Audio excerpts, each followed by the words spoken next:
dengan proses operasional, proses manajemen, proses bersih yang baik pula, yang baik. Nah, perusahaan yang baik itu bukan ditentukan oleh hanya satu orang, tetapi oleh kebersamaan yang kita sebut dalam manajemen adalah teamwork. Teamwork. Jadi satu tim dan bekerja bersama-sama untuk mencapai satu tujuan. Maka yang paling penting dalam perusahaan itu adalah menyatukan visi. Menyatukan visi. Nah, visi itu harus dipahami oleh seluruh anggota organisasi, ya, agar gerak dan langkahnya sama. Ya, agar gerak dan langkahnya sama. Karena dalam organisasi, ya, organisasi perusahaan khususnya, itu seperti kita itu membangun bangunan ini. Ya, ibarat kita membangun rumah ini, maka kalau dalam Maugum itu pondasi paling dasar, ya, pondasi paling dasar ini adalah sumber daya manusia. Jadi sumber daya insani saya menyebutnya, ya seluruh orang yang terlibat dalam perusahaan itu adalah modal utamanya.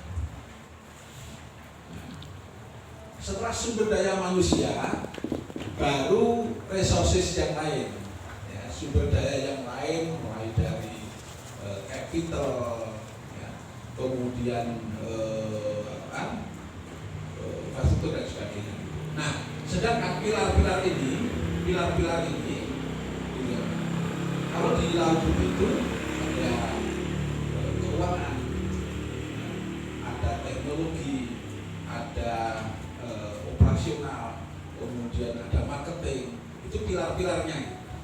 Nah, sedangkan apa itu kalau di atas itu namanya bentar lah sebelum atap gitu ya, itu yang kita sebut dengan misinya. Dan di atas atapnya itu yang segitiga adalah visi.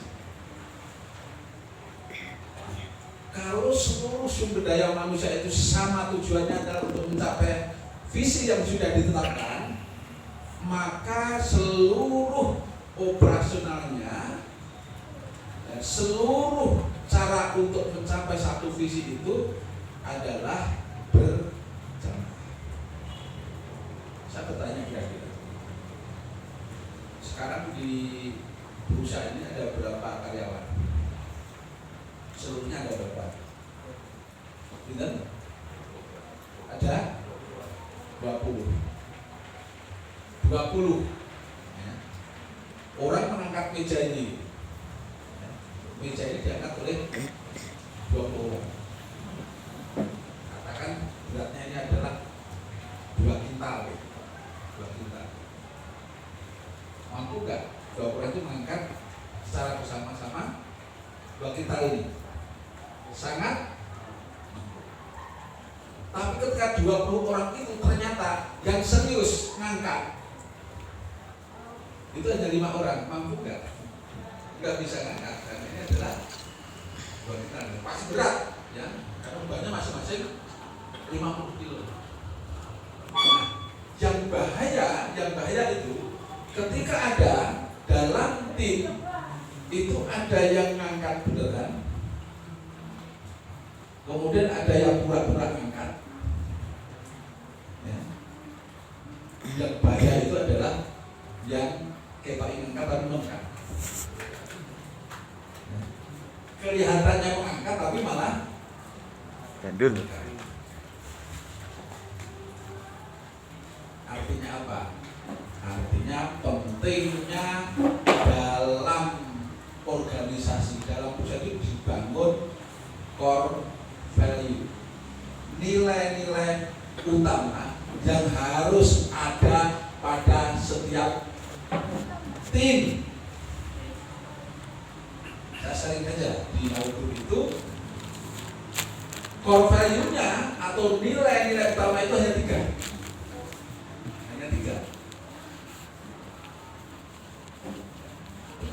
itu harus ikhlas. Bekerja itu harus cerdas. Bekerja itu harus tuntas. Jadi cukup 3. Core value-nya adalah kerja ikhlas, kerja cerdas, kerja tuntas. Ikhlas itu seperti apa sih? Cuma dibayar apa-apa, gajinya sedikit apa-apa, begitu. Gaji besar dan kecil itu relatif. Kalau panjenengan kontribusinya misalkan 1 juta, gaji jenengan misalkan 1.500.000, itu artinya gaji jenengan sudah lebih besar, sangat lebih besar, karena kontribusinya hanya 1 juta. Tapi kalau kontribusi jenengan misalkan 100 juta, gaji jenengan 10 juta, itu enggak masalah. Nah, maka ikhlas ini ukurannya bukan berapa yang bisa kita dapatkan ukurannya, tapi berapa yang bisa kita berikan, berapa kontribusi kita. Sampai di sini dipahami. Jadi ikhlas itu, kerja ikhlas itu ukurannya bukan kalau digaji sedikit tidak ikhlas, kalau gajinya besar ikhlas. Itu bukan seperti itu. Gaji penghasilan itu akan mengikuti ketika kontribusinya tidak diminta pun, ya, maka pasti perusahaan itu akan memberikan apresiasi karena kita sudah berkontribusi besar. Sudah berkontribusi besar. Berarti apa? Kerja ikhlas itu, ya, dimanapun fungsinya, apapun jabatannya, apapun statusnya, ya, bekerja dengan ikhlas, bekerja dengan sungguh-sungguh. Ada pimpinan atau tidak, ya, kualitasnya sama. Diawasi atau tidak, kualitas kerjanya sama. Itu tandanya adalah bahwa kita bekerja dengan ikhlas, hanya mengharap ridho Allah, ya. Kenapa? In ahsantum li anfusikum wa in ahsantum falah. Kalau kita melakukan kebaikan yang kita lakukan itu bukan untuk Ustadz Nur Salim, bukan untuk pimpinan kita, bukan untuk perusahaan kita, gitu. Tapi apa kata Allah? Kalau kamu melakukan kebaikan itu sebenarnya untuk kamu sendiri. Ya. Jadi jangan pernah kita bekerja, oh saya kan hanya sampai jam 5. Ya. Kalau sampai jam 6, keenakan perusahaan dong. Ukurannya adalah kontribusi kita itu dicatat oleh Allah dan akan diberikan, karena tidak ada yang sia-sia. Dan aksantum falah, kalau kita melakukan keburukan, ya, kinerja kita tidak bagus, itu bukan merugikan perusahaan, bukan merugikan pimpinan, tapi kerugian untuk kita sendiri. Jadi ukuran ikhlas itu sebenarnya sangat bisa kita rasakan, sangat bisa kita rasakan. Yang orang lain juga bisa analoginya tadi, sebenarnya kami tadi,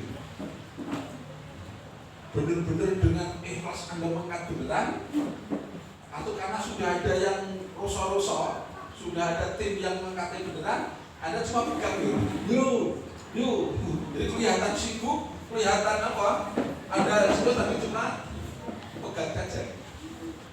Yang bahaya tadi, kelihatan dulu, oh tapi sambil Gitu kan, aku ganduli dari bawah gitu. Ada nggak di perusahaan? Nggak ada di perusahaannya. Perusahaan. Tapi ada di ya, perusahaan-perusahaan lain.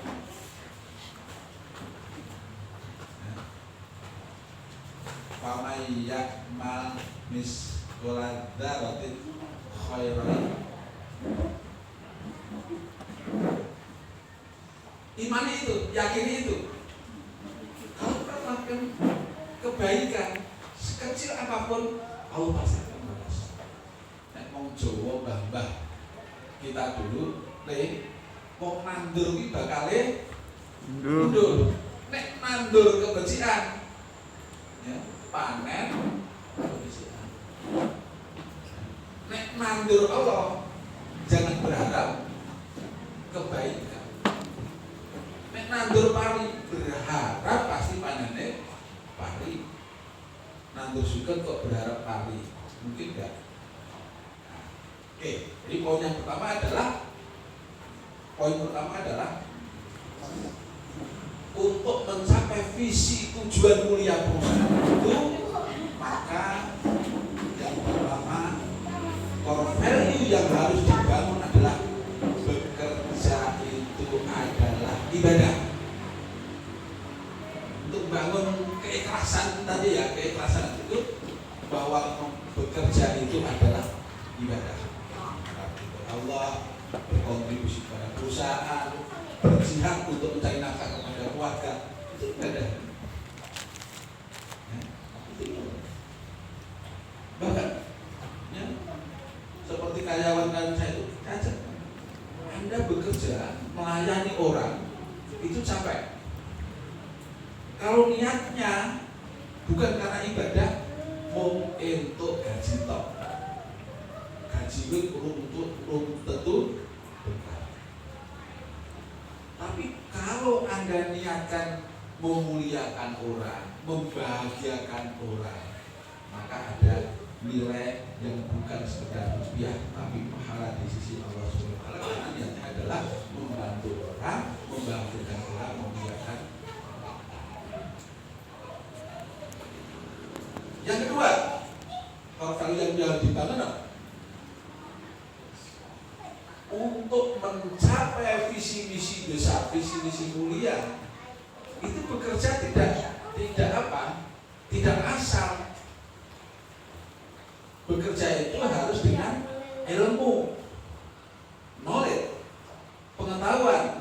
Bekerja itu harus dengan skill, harus dengan keahlian. Jadi seorang yang bekerja dengan cerdas itu pasti didasari dengan ilmu, pengetahuan terhadap pekerjaannya, ya. Dan dia terus akan mengupgrade dirinya, meningkatkan kualitas dirinya dalam bekerja sehingga punya skill, punya keahlian dalam bekerja.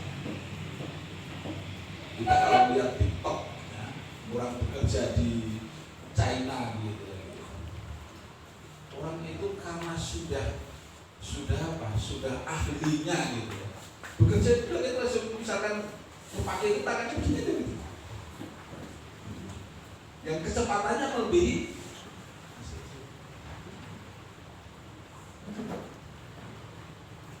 Nah, berarti apa? Bagaimana bekerja itu menjadi efisien di waktu, efisien di biaya, dan efektif hasilnya, itu yang disebut dengan kerja cerdas. Siapa yang ukur? Ya kita semua. Contoh gini, misalkan ngemas produk herbal kemarin rata-rata, misalkan bulan kemarin rata-rata satu orang itu satu hari misalkan 100. Kalau bulan berikutnya kok masih 100, berarti sama saja, tidak ada peningkatan keahlian. Apalagi turun, berarti ada penurunan keahlian. Skillnya berarti sudah wis kulino mestine kan semakin cepat, semakin produktif, kan gitu. Sampai dengan batasnya tentunya, ya. Sampai dengan batasnya. Ukurannya kerja cerdas itu akan lebih efisien, waktunya, biayanya, dan akan lebih efektif, ya, hasilnya. Maka kerja itu harus dengan ilmu, kerja itu harus terus berlatih agar keahliannya, skillnya itu meningkat. Saya beranalogi gini, orang belajar memanah. Ketika diberikan teori, ya, paham teorinya, hafal persis bagaimana cara pegang busurnya, bagaimana cara menarik talinya, bagaimana cara melepas panahnya, bagaimana mengarahkan ya padang itu pada target. Ya, ketika kita diberikan pengetahuan itu, kita langsung paham nggak? Paham. Kemudian kita disuruh praktek, persis seperti instruksi pelatih tadi. Kira-kira pertama kali kita praktek gimana? Lepas 2 meter dari nggak masuk di target. Kedua lagi, tambah. Sehingga 10 kali kita nembak hanya 1. Tapi karena kita terus berusaha, latihan, keterampilan itu, maka 10 lama-lama itu 10 ya, anak panah semuanya masuk gitu. Dan lama-lama gitu kan, kita nggak usah melihat lagi begini, sambil begini bisa, sambil begini bisa. Itu karena ahli. Nah, dalam bekerja juga begitu.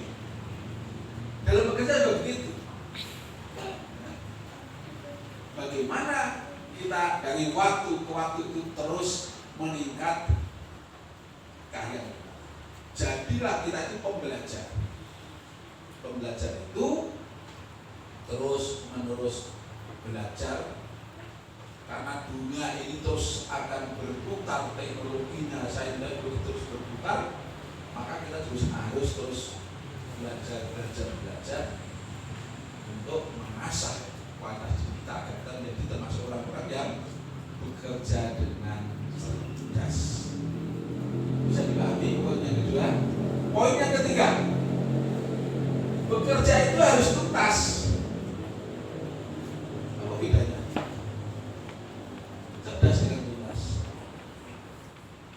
Tuntas itu adalah tanggung jawab.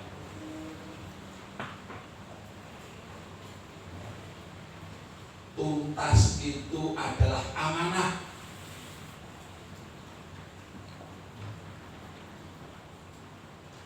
Contoh ini, kita mengerjakan pekerjaan,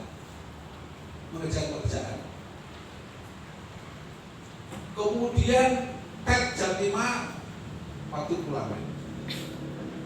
Pekerjaan kita belum rampung, ditinggal. Itu berarti termasuk kita bukan karyawan yang kerjanya dengan tuntas.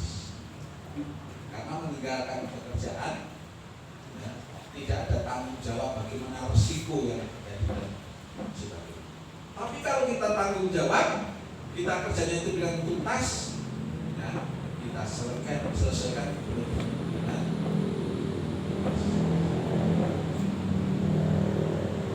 kita bekerja dengan target.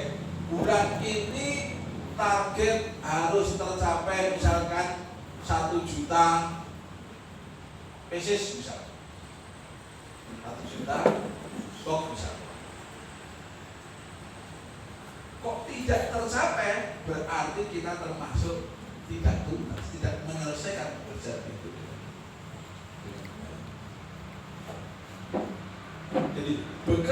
selesaikan tuntas itu artinya ya, kita bertanggung jawab, kita memegang amanah. Karena kita diberikan amanah, kita bekerja itu diberikan amanah. Kita bekerja itu diberikan amanah, diberikan tanggung jawab. Kalau sudah gimana? Ternyata tinggal nama itu.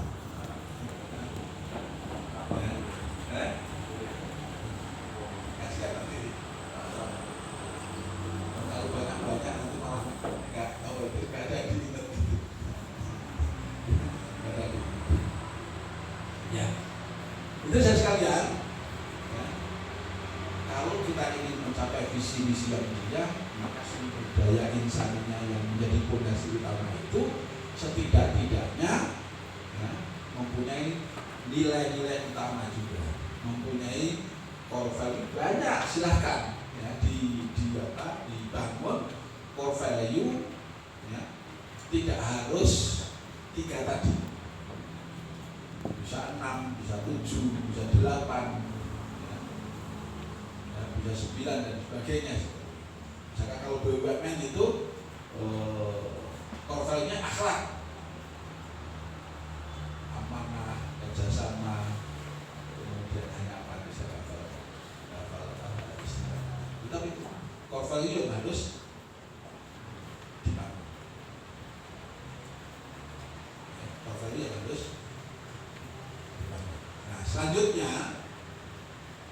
selanjutnya setelah tim itu memahami visi sehingga langkahnya sama untuk mencapai visi ya, kemudian di breakdown menjadi misi untuk mencapai visi itu, di breakdown lagi dengan standar operasional prosedur ya,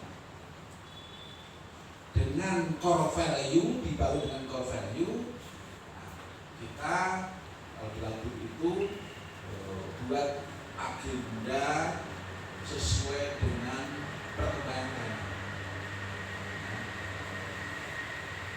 Misalkan di Laut itu ada 7 agenda yang dicanangkan di tahun 2024 ini. Nanti biasanya kita Januari itu workshop atau raker menyusun business plan, merubah agenda apa yang, isu apa yang akan kita selesaikan di 2025. Contoh 2024 itu yang pertama adalah agendanya adalah kolaborasi. Kolaborasi itu adalah mengkolaborasikan, mempraktekkan wa ta'awanu 'alal birri wat taqwa antara satu unit dengan unit yang lain. Ya, saling menguatkan. Ya, misalkan orang-orang yang bermalam di Laupak gitu, maka dia akan kita kasih diskon untuk belanja di mana Makutoromo, Pelawleh misalnya. Orang yang beli tiket di Makutoromo ke Jembatan Kaca maka akan diberikan diskon. Yaitu mengkolaborasikan, menguatkan satu dengan kolaborasi dengan eksternal, dengan masyarakat, vendor, dan sebagainya. Kita berkolaborasi dengan Biro Travel. Itu yang kita sebut agenda pertama adalah harus kuat dalam berkolaborasi. Kalau menurut Salim sebut adalah berjamaah ya, menuju berkah, berjamaah menuju berkah dalam itu kolaborasi. Nah, saya mendengar dari saya sudah mulai kolaborasi dengan perusahaan-perusahaan lain untuk dan sebagainya. Bisa kolaborasi dengan apa, Pak? Ya, tahu Pak? Apa? Superman, Herbal Superman, ya, yang bisa ditaruh di kamar-kamar itu, gitu kan? Kalau dia bawa berarti bayar.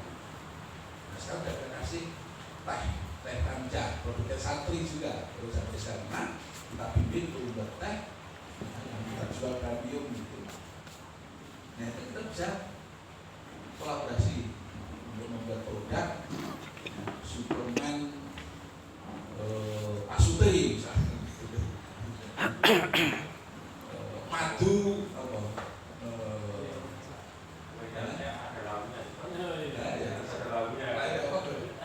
silakan gitu. Kalau mau ini silakan gitu kan, kita terbuka. Jadi baik di sini maupun makro. Nanti kalau pulang makro itu bebas semuanya juga laku. Ya, yang pertama adalah kuatkan kolaborasi, itu agenda kita. Yang kedua, standarisasi manajemen, standarisasi produk, standarisasi pelayanan. Dan kita lakukan mulai dari 2024 sampai 2025 ini. Nah, sekarang kita punya standar bersama sejuk, kemudian menuju ISO. Gitu ya. Yang ketiga, singkat saja, digitalisasi bisnis. Digitalisasi bisnis. Dari riset, herbal ini termasuk penjualan yang luar biasa dasarnya di marketing apa? Di TikTok, di marketplace. Ya. Kalau pakai ini kita sudah pakai digitalisasi, misalkan pesan kamar sampai pembayaran melalui payment gateway itu kita sudah membangun sendiri seperti Traveloka, seperti tiket.com, tapi namanya Delau.com gitu. Delau.com itu masuk kita bisa kamar dan izin sampai laporannya itu saya ingin melihat laporan hari ini, misalkan aku kalau mau pendapatannya berapa, ya saya tinggal cukup klik di sini, gitu kan. Dan misalkan saya langsung ketahuan, oh penjualannya sekian, grafiknya demikian, barang-barang yang paling laku apa, yang apa, gitu saya langsung. Nah itu yang disebut dengan digitalisasi bisnis. Kalau panjenengan tidak memulai, orang lain sudah memulai yang lalu. Nah, baru yang keempat adalah ya, inovasi produk. Jadi produk itu kita tidak puas, harus ada riset terus menerus, namanya produk development, terus perbaiki produknya. Baik produknya itu sendiri sambil packagingnya dan sebagainya itu harus terus menerus di inovasi produk. Tadi misalkan ya, suplemen untuk kebahagiaan suami istri apa, terus di riset. Itu inovasi produk. Yang kelima adalah upgrade fasilitas, karena kita wisata gitu kan, jadi setiap saat kita upgrade fasilitas, baik sarana prasarana, jalannya, kemudian kamarnya, wahana dan sebagainya, terus kita upgrade sesuai dengan kemampuan kita. Yang keenam, kita ingin upgrade dari customer service menjadi customer care, dari customer service menjadi customer care, ya, dari customer service menjadi customer care. Kemudian customer service itu sekedar memenuhi pelayanan standar pada umumnya. Kalau customer care itu memberikan pelayanan melampaui yang diinginkan, melampaui yang diinginkan. Nah, sekarang kami sedang memformulasikan seperti apa sih, gitu kan? Karena saya masih dalam proses memberikan layanan melampaui ekspektasi dari klien.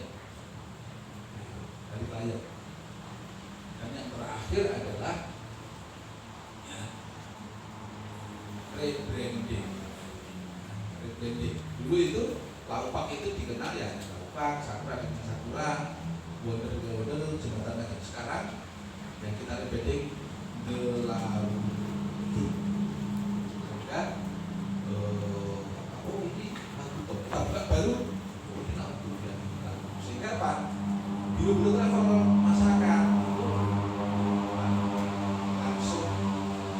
top of mind-nya gitu ya. Langsung Kemudian cari kemana saja gitu. Ya, dia akan kemana? Dia yang ada dalam sini wisatanya ke Galugu. Jika demikian, maaf kalau ada kurang lebihnya. Kalau masih ada waktu 1-2 pertanyaan boleh silakan. Awal tahun 2024. Ya. Yang pertama kita bangun adalah ERP. ERP itu Enterprise Resort Planning gitu ya. Resources Planning. Nah, ERP ini mulai dari e-commerce. Jadi kita toko online lah. Toko online ini kita punya.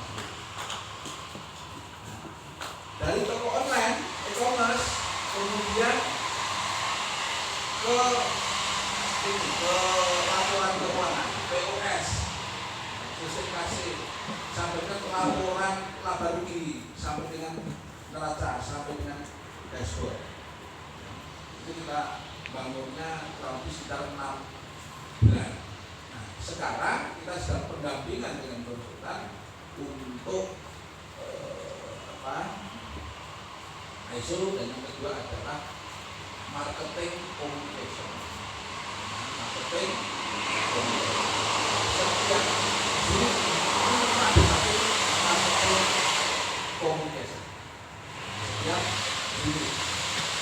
Kita sekarang ada 27 orang khusus yang tugasnya itu hanya administrasi medsos, Google, TikTok, Facebook.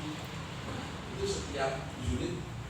Kemudian di pusat, ya, di kantor Solo itu ada manajer marketing communication-nya yang tugasnya memonitor, tugasnya kontrol, tugasnya untuk mengevaluasi dan mengarahkan dari unit-unit marketing communication.